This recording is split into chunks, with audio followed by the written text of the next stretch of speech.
ka-chismis! Ngayon po ay babalik po tayo sa panibago na namang episode. Ang ating menu for today ay isang Rellenong Alimasag. Kaya, simulan natin ang pagluluto.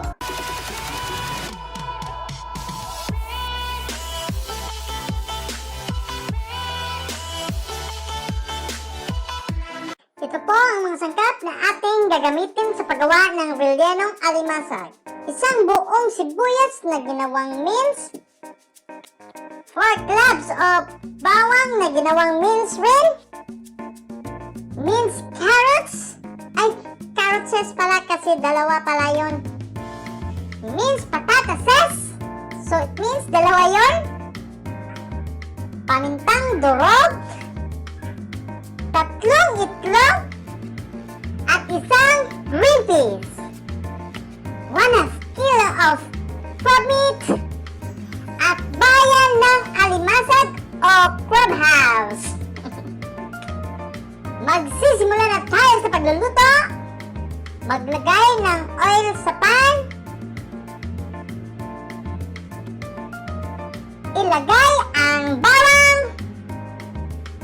Pagkatapos ilagay natin ang sibuyas at haluin ng konti. Ilagay na natin ang patatas at haluin. Pagkatapos niyan, ilagay na natin yung carrots. Haluin na natin ng konti at ng carrots ay lumambot ng konti. At ngayon, ilagay na natin yung crab meat.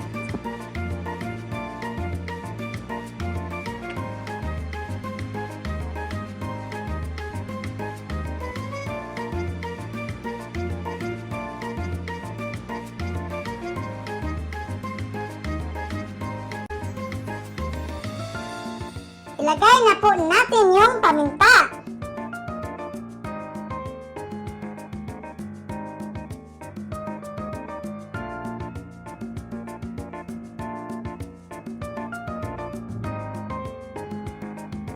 Maglagay po tayo ng 2 teaspoon ng oyster sauce.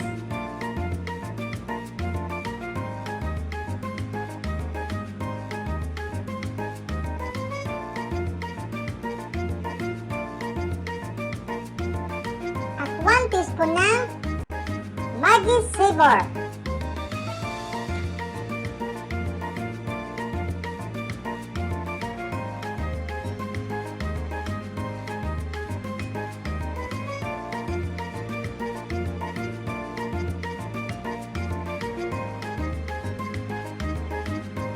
Ngayon, ilagay na po natin yung green peas.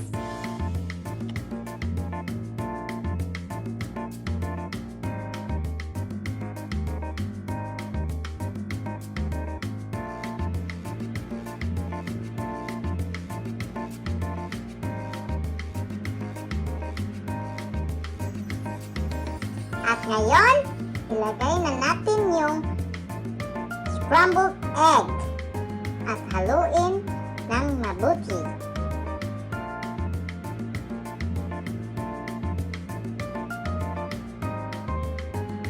Ayan na po, tapos na po ang ating pag-mix ng mga ingredients. Ngayon po, haunin na po natin at ilagay sa isang bowl para ilagay naman natin sa kanyang bahayan o sa crab shell.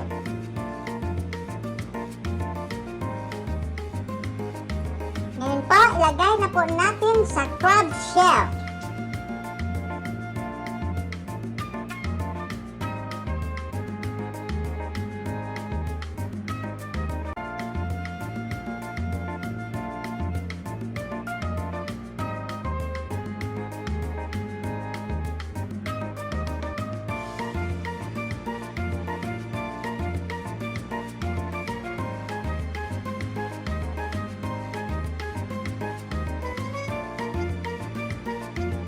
Ayan po, tapos na po ang paglalagay sa crab shell.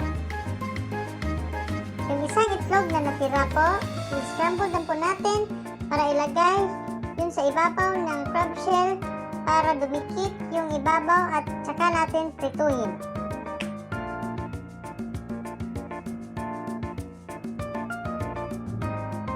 At mag-start na po tayo sa pagpiprito nito.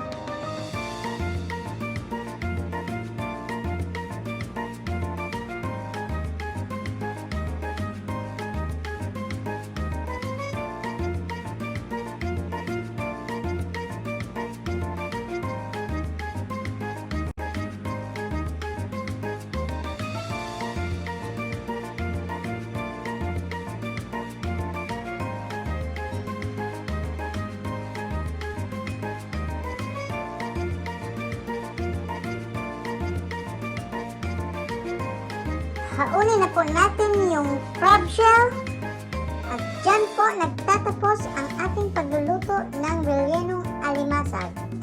Maraming